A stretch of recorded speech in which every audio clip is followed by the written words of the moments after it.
We're doing this. Come on. Are we on? We're on. Dancing. All right. Hi, everybody, and welcome. Yes, I'm doing a live chat. I know. I want to let you know there's just a ton that I'm going to chat about. Yes, I'm going to talk about Chris Watts, but I am going to say hi to some people. I'm also going to be answering some other things that are going on. So, AJ, baby, good to see ya. So some of the people, and somebody asked me last night, I want to address this right away. Somebody said to me last night, there was a message I got sent that said, are you the one like putting the hearts up? Like, you know, when you make a comment on a video, are you putting the hearts up or is someone else doing that? And I'm like, me.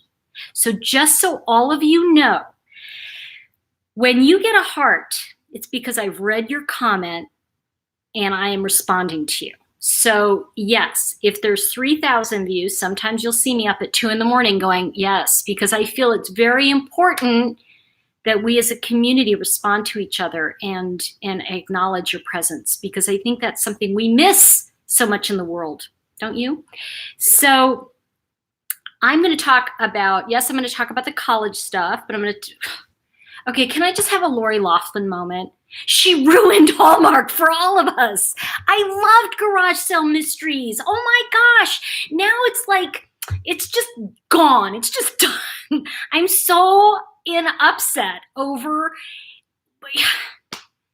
I know, I'm really a Hallmark. Okay, I'm an addict. You might as well know I'm a Hallmark addict. I love, now when it comes, no, I don't watch them in July. It makes me mad. The Christmas movies in July, I'm like, really? I'm sweating and I'm watching Christmas movies? No, I usually avoid that 2 weeks, but I'm addicted to all the Christmas movies, just so you know.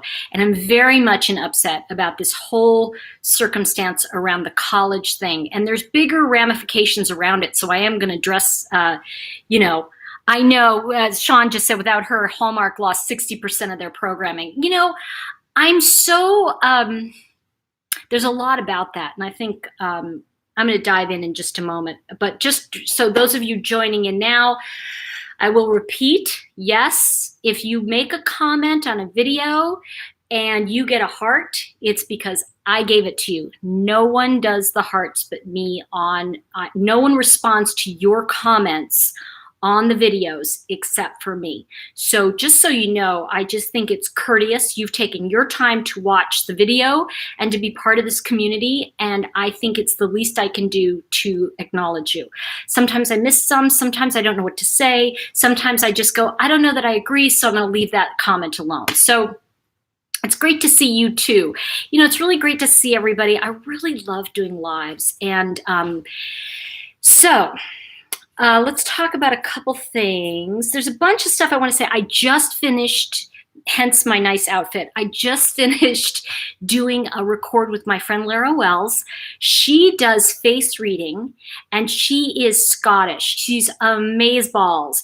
So I did I showed her the Chris Watts photos and she had some insight into it. Now, by the way, she does not know Chris Watts at all. She doesn't know the case. I've told her a little, you know, he did this or what have you, but not the details. So she's not as attached or emotionally involved as some of us are, but I just finished the video with her. That's going to be up that's for Killer Friday. That'll be up this Friday. And also, for those of you who are in my Patreon, I'm going to start putting up the videos earlier for you guys. So my Patreon page is patreon.com/Tori Hartman. It's $5 is what I'm doing right now. It's kind of to keep Gavin and his greenies, but anyway, so what I'm doing is I am going ahead and I'm going to post that video early on the Patreon page today. So that's another thing. All right, so there's a bunch of stuff I want to talk about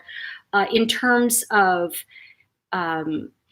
open and closed conversation, and let's get into this college thing a little bit. I really want to address this because it's been bothering me. First of all, when it happened, right? When all of these, now by the way, that's federal. So that's serious shite, okay? That's not like you or I, like, just, I don't know, throwing gum on the ground. Do you know what I'm saying? That's a serious, chances are with federal crimes, you do time. I mean, there's just, I, I have not seen that, but, and I was on Duty Ron last night. If you haven't gotten a chance to see him, it's Duty as in on duty, D-U-T-Y, Ron. He's a former NYC police officer. He's fantastic. Hey, Chris Boston, good to see you. Thanks for being here. Spiritual Solace with Kara, thank you for doing this with us. So I just want to welcome everybody. Now, so Duty Ron was talking about that a little bit last night, and he was saying, yeah, it's serious, and he didn't get into it, but let's talk about it. So for those of you who are in other countries, the big thing is that American colleges, a lot of colleges here have a lot of people from other countries come in and take the spots because they're paying full price, right? So what happens is you've got these and I don't want to diss anybody because, hey, I have nothing against people making money, okay? That said, you have a thing that's happening here, and I think it's a very strong thing, this idea of college versus no college. And I think that college has become a status symbol rather than an actual something I've accomplished. And as a result, I mean, we look at these gorgeous daughters. Lori Loughlin has gorgeous kids, right? And I mean, these girls, like, they could do anything. So basically the idea is, everybody, that Massimo and Lori Loughlin, married couple, they have 2 daughters. He's the big fashion person at Target. And basically what happened was they've put up $500,000 illegally to pay off people to get their daughters into college. Now, I just want to say that, like, I mean, how many people could go to college for that money? But also the other thing that's really sad about this is that they even forged these girls, their pictures on like rowing machines and they're like, we don't row. I just don't know anything about it. I'm like, right. So basically what we're talking about here is that the idea of passion versus opportunity. And a number of months ago, I want to say I did a live. It was on Facebook a long time ago when I was doing videos on there, maybe a year and a half ago now. But I talked about how opportunity is better than passion. And a lot of people went nuts. And here's what I think about that. The dislike of people who do an honest job in my country is really it annoys me. There are people who go out there and, I mean, I'm sorry, but like that plumber who came to my house at 2 a.m. when it was like my pipe was exploding out front, I was a lot happier to see him than I would be to see any celebrity in my town. So the point I'm making is that we have this idea that people need to go to college to do something. And, it's interesting because my dad went to Carnegie Mellon, but he went on the GI Bill. He had that opportunity because he jumped on D-Day, and he was 82nd Airborne. He was a paratrooper. And he went to Carnegie Mellon. I later went with full scholarship, and I dropped out. I didn't want to be in college. I didn't like it. And here's the thing. I made the world my college. I made people my college. I used the gifts that I had, and opportunities opened up for me. And I did some funny stuff, but all in all, I want to just say that, like, I really believe much more that opportunity is so much more powerful than passion. And I just want to shout out, just say hi to Frankie. I think you're here, and I just want to say hi, and that I send you guys lots of love. And if I can be of service, you know how to reach me. I am happy to drive over and no camera and just sit and chat with you guys. So a couple things I want to say about this whole thing that's happening with this particular crime. And I'm right now I'm talking about the college scandal. I really think it's very sad. And I think it's sad that here are these 2 girls that probably didn't even want to be in college. They didn't even want to be there. Like one girl had a successful YouTube channel, and what is it we're doing? Why are we pushing people into being or doing things they don't want to do or be? And I think there's a lot to be said for people who, I'm going to be really upfront with all of you. I'd rather talk to somebody who's building a house than somebody who is engineering something. I don't know. I'd rather talk to people who are, who are really into what they're doing. Now, let's talk about opportunity versus passion, because I think that's very important. A lot of people talk about chasing your dreams and following your dreams. And while I think that's very important, I also feel like, and I love Mike Rowe. I don't know if you guys know who Mike Rowe is, but Mike Rowe's one of my favorites, okay? I love that guy, because he just gets on and he's like a real guy. I'd rather talk to real people because, and believe me, I've done my time in Hollywood. I'm not all that interested. And the reason I'm not is because I just never know if I'm talking to anybody because I'm having a real conversation with them or not. And I find it really sad. I find it sad that someone like Lori Loughlin, who I love her, why she would put all that money when the truth is, if those girls aren't good enough to get into college, don't go. It's like pushing people beyond their means, beyond what they're capable of, right? Give me a break. At the end of the day, it's like, we're really talking about people that, maybe they don't want to go to college. Maybe they want to, I don't know, work.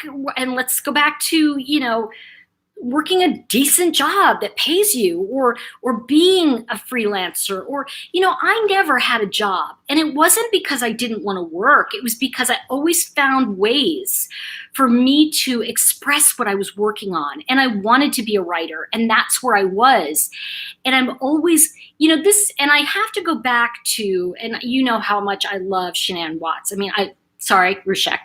I adore her. And part of it is that, and I was just talking to my friend Lara about it because we did a whole face reading thing on, she read Chris and Shanann as well, and the children. And the point I'm making is that, I feel like it's so much more interesting to be in real life, don't you? And so when I talk about a couple things like this, let me talk very briefly about the idea around money. You can never become what you hate. So when people get on and they start complaining, like, I hate rich people. Well, you'll never be one, because you hate them. So how could you become something you don't like? So that's kind of the gist of this conversation today, and kind of my feeling about coming on live and talking to you in this, and thank you, Cindy Sue. She said, I got a college degree, but I can't find a job.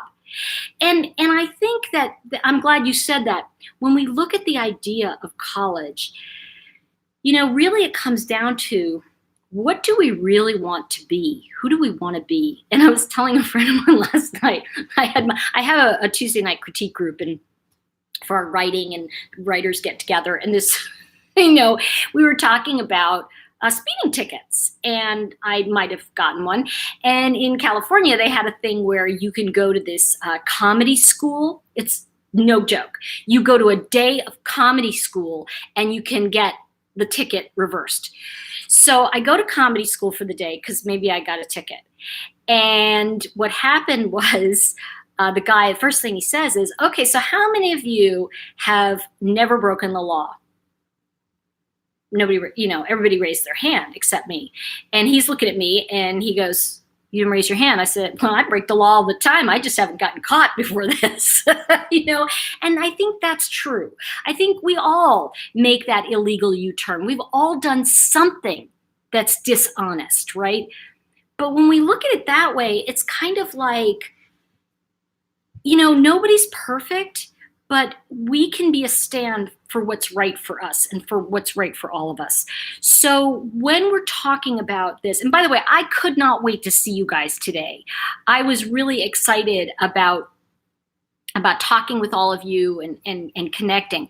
So what I want to say about passion versus opportunity is Mike Rowe said, and I really got this, that opportunity is so much better than passion. Because here's the thing, I'm here with you because of opportunity. YouTube wasn't a passion I started. It was kind of like one day I got really mad about, actually I was really in upset over the entire Chris Watts case. I was just like horrified, right? And so that was the first video I did where it was really talking with you about something that drove me to come on here and say some stuff to you. Well, now it's growing. And so as an opportunity, I'm going, wow, this is really fun. I love connecting with everybody. I'm enjoying the interaction. And why do you think I'm up till 2 a.m. acknowledging all of you? Because the truth is that we live in a country, in a society in general, where we don't get acknowledged enough. And people are screaming in a bubble. They're in upset half the time. They just want somebody to know that they're there.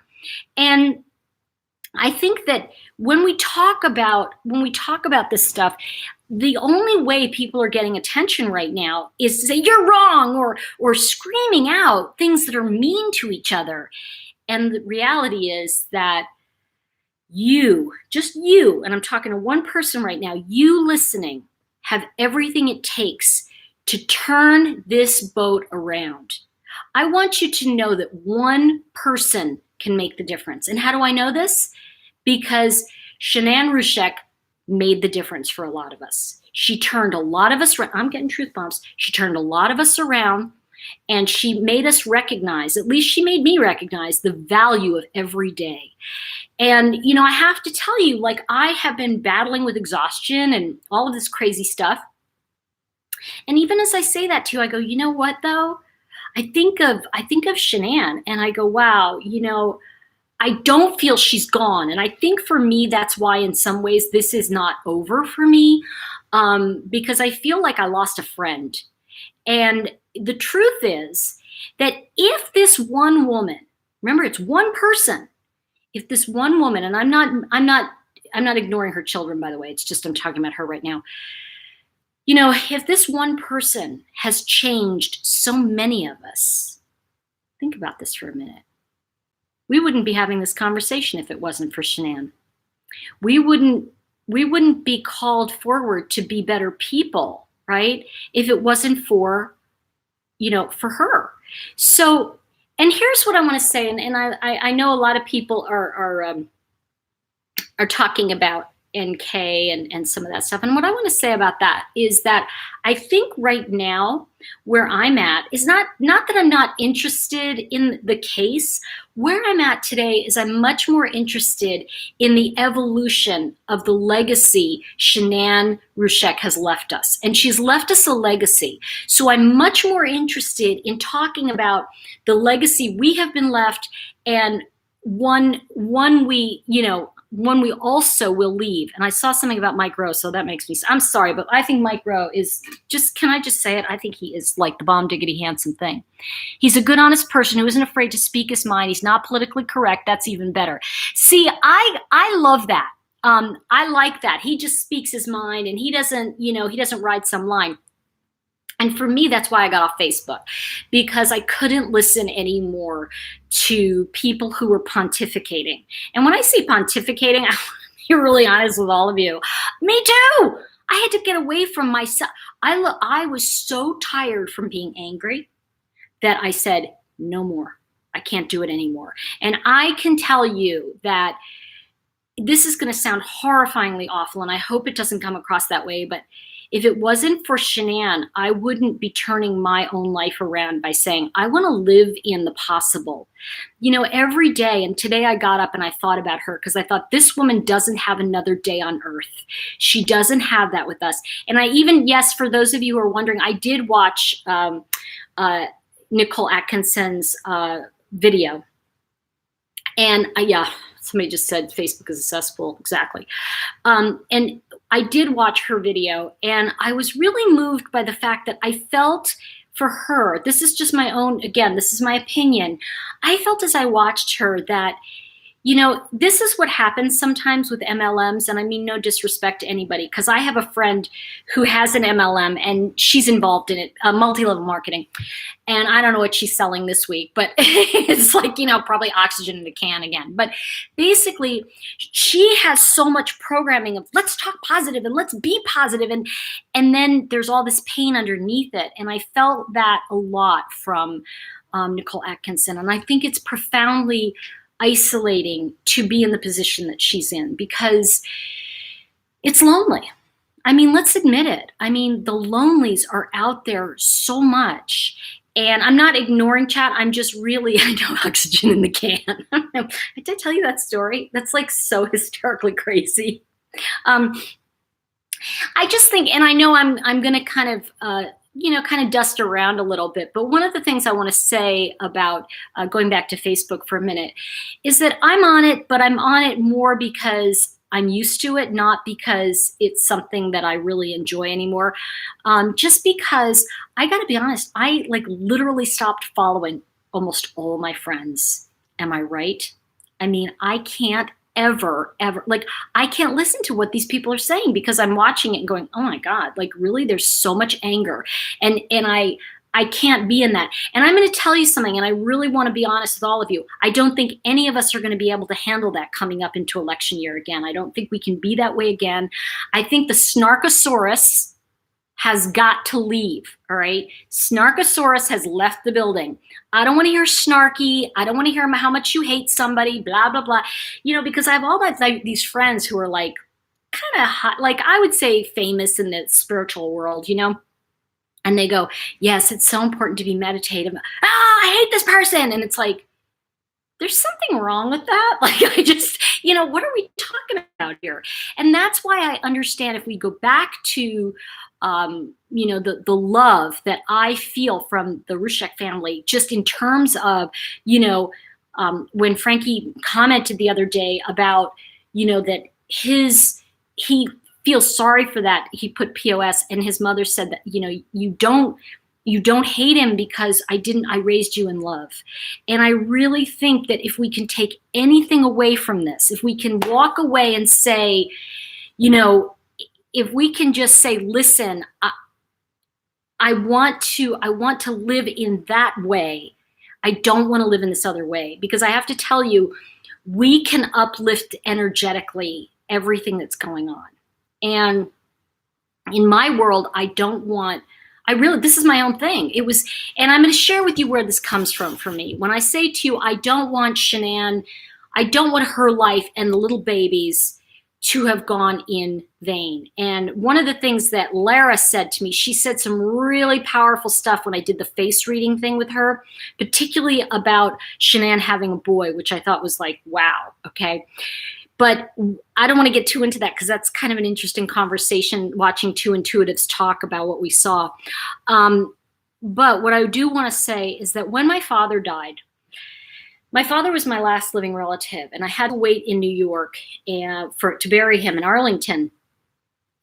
And I cleaned out his New York apartment, and I remember that loss I felt, that incredible loss when you lose a parent. And I remember, and of course, in some ways, I mean, it's natural to lose a parent. You're not supposed to lose a child. So this is very different. But I want to just say there comes a choice in every death, in every crossroad, in every moment in your life. When you are slammed against the wall, there comes a choice to say, I'm going to make something of this, or I'm going to go crazy and destroy myself. And I want to let you know, we make that choice. And I remember coming back on the plane from New York. And when I was on the plane, and it was the strangest thing, I was sitting there, and I'll never forget, it was an American Airlines flight, and the flight attendants came over and said, how are you? And at those time, you had these little things you gave out to flight attendants if you liked them, and I had 3 left. And I called the flight attendant over and I said, listen, I'm really going to need you to fall on me. My father has died, and I'm making a very powerful choice about whether I want to fall into complete darkness or whether I want to live in honor of the legacy I've been left. And the flight attendant's like, And I said, so I have these 3 coupons, and they were important for flight attendants. I'm signing them all over to you, and I want you to help me every moment on this flight. I want you to help me find a reason to make the choice to be here for other people. And he goes, okay. I was like, and he was like walking by and going, how you doing? Remember, you matter. I mean, he was just coming by and saying the craziest stuff to me on the whole flight, But I remember sitting there, and I remember there was that moment, and everybody has it. And I know that the Rushek family will face it if they haven't already. What have you? Everybody faces it. And you go, I'm going to take a breath in, and I'm going to be better because that person lived. Because I can either be depressed because they died, or I can be better because they lived. And I have to tell you, the deep sadness I feel over Bella and Cece. And just so you guys know, I'm not much of a child person, okay? I just want, oh, Jojo, thank you. Mwah! I love the super chat. Good to see you. I'm not that person that, I guess I'm not a big kid person. So I want to say to you, like, when I see a child that I like them, and I get along with them, and that's great. But I'm not someone that will like run to teach in kindergarten. Do you know? That's not my calling. But when I saw Bella and Cece, my heart just kind of sank. And I even said to Lara today, I feel like they weren't supposed to die.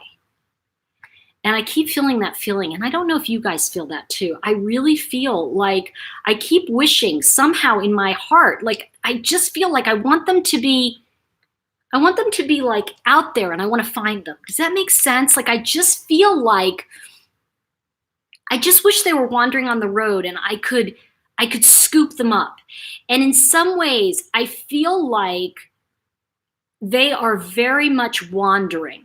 There's still that, what was the purpose of where they are? And I think, I really feel like, I'm getting truth bumps. I'm getting truth bumps ahead, you guys. Here they come. We're dog paddling right now. I really feel there's something more in their lives that we haven't seen yet. And I'm not entirely sure what's going on about that. I will address the death penalty in California, because I actually am one of the 3 people that's for it. And, I think that some people just shouldn't be walking amongst us. That's just my own thinking. But then again, I don't have to pull the switch, so I don't know. All right. But Scott Peterson is not someone I would miss on this earth. So, a couple things I want to say though, and I want to talk about, if you can with me right now, everybody, I'm going to ask you all to just energetically, let's dive under that wave. And the wave is the opinions of, the rich and elite who've done, who get such privilege by just paying off people, right? Let's put that conversation to the side. And let's talk about Lori Loughlin. Let's talk about Felicity Huffman. Let's talk about these people that cheated. And let's talk about what cheating actually does on a bigger level to all of us. By the way, Jojo, I meant to say thank you, love, and I really appreciate your being here. Why, Leah, so good to see you. Thanks for the super chat shout out. And if you guys would remember, a thumbs up, and if you don't like what I'm saying, thumbs down. That really does help in the YouTube rankings. So if you would do that, if you just give a thumbs up if you like it, if you don't, that's fine. But just remember to do that. And that goes for all videos, all lives you're watching. So Lori Loughlin. And there's this whole thing that's going on right now, and I'm just going to say it to you because I know it's going to be like, all right, here we go. Ready? Inappropriate? Okay. Risky? Okay. Why is it that, and please don't take this the wrong way, I mean, no disrespect of what they did or anything like that, but we look at Roseanne Barr, who's lost her career because of a racial slur. I'm not saying that it was the right thing to do. Kevin Hart, who made a comment, and he walked away from, he walked away from the Academy Awards because he was like, I already apologized about this, right? And there are people that are getting slammed, right? Because they're kind of going, you know what? Why is it then? Why is it that Bill Cosby's show, a convicted felon, why is it his show is still on the air? Have you thought about that at all? Why did Lori Loughlin get axed for allegedly? Why? And believe me, I'm not saying anybody's innocent here, but I'm saying I'm still seeing reruns of Bill Cosby and all those women who were raped by this man. His reruns are on the air. Am I missing something here? Am I missing, like, look at Jussie Smollett. And I don't dislike Jussie Smollett any more than I did. I didn't watch his show, but that's just because I didn't watch the show. But I mean, am I saying something out of turn here when we look at, like, really, Bill Cosby, you freaking felon? You know, I get that the Cosby Show was a big thing at the time, but I'm sorry, if we don't have a bigger opportunity, right? If we don't have a bigger opportunity here to say, why is it that all of these women are getting slammed, but Bill Cosby, who is a felon, a convicted felon, okay, his show's still on the air. Can somebody answer that for me? All right. Okay, so that's my soapbox on that. And here's the thing. You know, everybody wants to talk about equality, right? Everybody's equal. Well, you know what, guys? We're not. And I love this idea of, like, and I can even say that and go, no, but nobody's really equal. We're equal in that we're flesh and blood. But, you know, we all live in this system and we're all working within it. So the thing is that whether you're living in a multi-million-dollar home in California, or you're living in a teeny little apartment somewhere, I'm going to be honest with you, guess what? They all get lonely. And you know what? In some ways, the people who create a shell for their lives, those are why these people are dying of heroin overdoses. These kids of wealthy people in you know, the whole Hollywood elite thing. Yeah, I agree. I'm just going to jump in because Tara Rose made a very important, what they did to Roseanne is despicable and hateful. Well, and we also know, right, that when we look at the way everybody's leaning now, and I want to be very clear, I don't want to create segregation here through politics, okay? Therefore, I'm really going to try to keep it down the middle because, and the reason I say that is because nobody is going to be able to say something without other people getting into upset over it, okay? And so I want to say to you that the people who cheated on the college stuff, JoJo, oh my gosh, thank you so much. Wow. Gavin, you're going to get a trip to, like, Petco on JoJo. He's like, really? His ears just went boop. He's like, Petco, where the pets go. So thank you, JoJo. Thank you so much. And the thing I want to say about all this is that, you know, when we look at what's right and what's wrong, it goes back to, it has to begin with us. Okay. And it begins with not being snarkosauruses to each other, of going, well, he did that. Okay, great. He did that. And remember when we were little, do you remember when your mother would say to you, okay, so if he jumped off a bridge, would you? You know, and you kind of, like, have nothing to say about that. You kind of go back and go, well, not really. like, really? You know, it's kind of like, you know, you got nothing to say to your parents over that, right? So the thing I want to say is that, you know, that's why I got off Facebook, because here's the thing. I don't really care what your opinion is, like it's yours. What I do care about is that, are we going to try and better everybody, or are we only going to better the people that your opinion holds the side of? You know, I think we're either all equal or we're all disequal, like unequal, right? So here's the thing, and I love it's one of my favorite quotes, the Martin Luther King quote about we may have sailed here on different ships, but we're all in the same boat now. So here's the thing we have to get, that when we look at the political connections that everyone has, and we look at the idea that people are more interested in being right than they are in being fair and kind. And so what I want to say is, make me wrong, but just be kind. I don't care, make me wrong. You know, somebody wrote today, they said, you're wrong. And then they like kind of wrote again all the things they thought I was doing wrong, which, you know, it's kind of like, well, guess what, Missy Miss? I'm not going to listen to you because you're mean. You know, I tell you what, this is what I love about Southerners.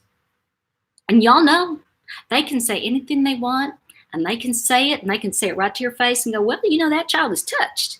And you go, wow, that sounds so nice because they're Southern, you know. Hey, Sean, thanks for the shout out. I appreciate the super chat. And let's see. This is actually to Gavin from Cooper. Oh, he doesn't have thumbs. Look how cute he is. Oh my gosh. Have you seen that one with the, okay, I'll put it up somewhere. But anyway, a couple things that I want to say is that well, first of all, YouTube has been insane. Okay, it's been like off the charts. I'm like, I don't even know. I had to go in through an incognito thing to get on today, so I don't even know if you're seeing me. But there's a couple things I want to talk about, and I'm going to also share with you guys. This is really funny. I was talking to my agent this morning. I know that sounds like so LA, but it's not. He's in London. But I was talking to my agent about this book, How to Read the Cards for Yourself and Others. And the reason I'm bringing it up is because I said to him, you know, it's so funny. It's kind of not really about card reading. It's about behavior. And it wasn't until, okay, yeah, you can see the dogs in a minute. It wasn't until I started to get into this that I recognized, and this chapter is about awakening your intuition. Now, I'm not going to read the whole thing to you, but a lot of people ask me and they point up and they say, what's the difference between my brain and my intuition? Anybody want to know about that? Like how to know the difference between your brain and your intuition? Okay. Thank you so much, by the way, Jojo. That's like, you know, yeah, Anne is gone. Don't worry about Anne. And Anne's my middle name. That should have been nice. Let me just see. Okay, people want to know. All right. So here's the thing that I learned in all my years of working intuitively. A couple things that really came forward to me. First of all, as a reader, I never read another person. I feel that's, you know, what happens is I'm validating their own intuition. So when we work with other people or we're talking to other people, the most important thing we can do is, they call it in the new agey world, is holding space. And I want to say in more of a kind of, in my world, I call it active listening. And that's kind of more of a, I know, isn't Jojo awesome? Thank you so much, Jojo. Really, Emily, good to see you, girl. Thanks for being here today. All right. So there's some key concepts when we, and I know that some people are going to be like, oh, cards, they're evil. They're not evil. They're not evil any more than a Christmas tree is evil. It's just, these are all of these things in life that God gives us, are things that we use as tools to bring us back to our center. And whatever that looks like for you is what's most important. Okay. Okay. So the first concept about awakening your intuition and being in your intuition is understanding that your brain always shuts down your intuition. It always does. That's the brain's job. Your brain's job is always to keep you safe, right? Because think about it. If you're walking down a street and you're going, wow, I'm just like intuitive, I'm just feeling everything, you might miss danger ahead. So your brain is always going, it's always programmed to keep you safe. It's always like, and it works very fast. And by the way, I know I've shared this before, but I want to share it again. It's like police officers, doctors, J-Jo, good to see you. I love you. It's so good to see you. I call her J-Jo, Jennifer Jo. Thanks for being here, love. Doctors, lawyers, people who are in I want to say doctors in emergency rooms too, and police. They have to be, they're in a very high end, they're in a very high, I want to say like they have to train, right? And they train and they train and they train, and all of a sudden it's like a plane. they start going, and it's lifting off. So what happens is when peace officers, soldiers, doctors, when they're in a very dangerous situation, their intuition kicks in because everything they learned before starts. They're not going, okay, I'm supposed to do this and then this. No, they have to go into their intuitive way of doing things. Nurses too. Thank you for bringing that up. Yeah, I don't want to leave anybody out. But let's talk about, in here, I say, as I mentioned in the introduction, your brain's sole purpose is to protect you. It blocks what it can't understand. And by the way, that's bullying. So when we don't understand something, we start criticizing it. So rather than seek to understand someone, we criticize it because it's outside of our frame of reference. And that has become an automatic for a lot of people. So when your intuition sends you a message and your brain is unable to make sense of it, you're going to notice one or more of these thoughts. Ready? Welcome, Greg. Good to see you. Okay. Here are the things your brain is going to say to you when your intuition is sending you a message. Ready? It says, that doesn't make sense. I don't understand that. I'm confused. That won't work. This is stupid. I quit.